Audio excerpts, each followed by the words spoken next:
Okay, 9-5, homework problem number 1. This is the problem, and what are we doing?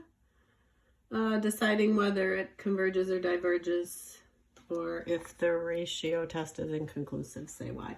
So first of all, you want to try to write a general form for this. So if this is n equals 1, n equals 2, n equals 3, on and on and on, what you get for a general form is n squared, right? 2 squared, 3 squared, 4 squared, over 2 to the n. 2 to the second is 4, 2 to the third is 8, 2 to the fourth is 16.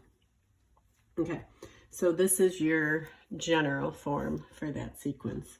So my a to the n is n squared over 2 to the n. So I'm going to use ratio test on this.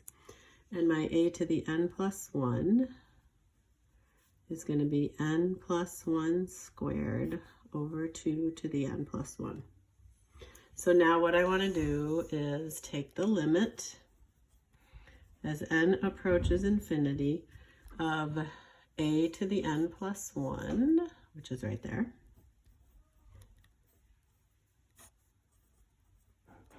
I'm going to switch to pen, might show up a little better. Divided by a to the n. I'm not going to do the divided by, I'm just going to do multiply by the reciprocal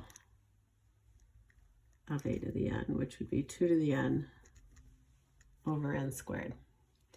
Okay, now in almost all these problems, what you want to do in your next step is you want to rewrite this. So I'm still going to have my limit. I'm not going to do much. Well, I guess I could multiply this out. This would be n squared plus 2n plus 1. I can rewrite this as 2 to the n times 2 to the 1, right? Because when I have a common base and I add the exponents, this is the same as 2 to the n plus 1. Times 2 to the n over n squared. So now here, 2 to the n, 2 to the n, those 1 out. And what I'm left with now is my limit of n squared plus 2n plus 1 all over 2n squared. So now think of limits.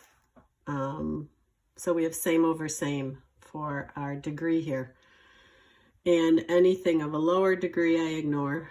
So this I ignore. As I'm going to infinity, same over same is just going to be 1. So this is going to give me 1. So my limit is going to be 1/2. So the reason why back here I said, well, I don't really need to multiply that out, is I was kind of looking ahead and thinking, this is going to be an n squared, this is going to be an n squared. And I was thinking, oh, I'm going to have same degree over same degree. And those are going to divide to give me 1. So I kind of thought ahead on that. But if you didn't, you could multiply it out. So that is how they got 1/2.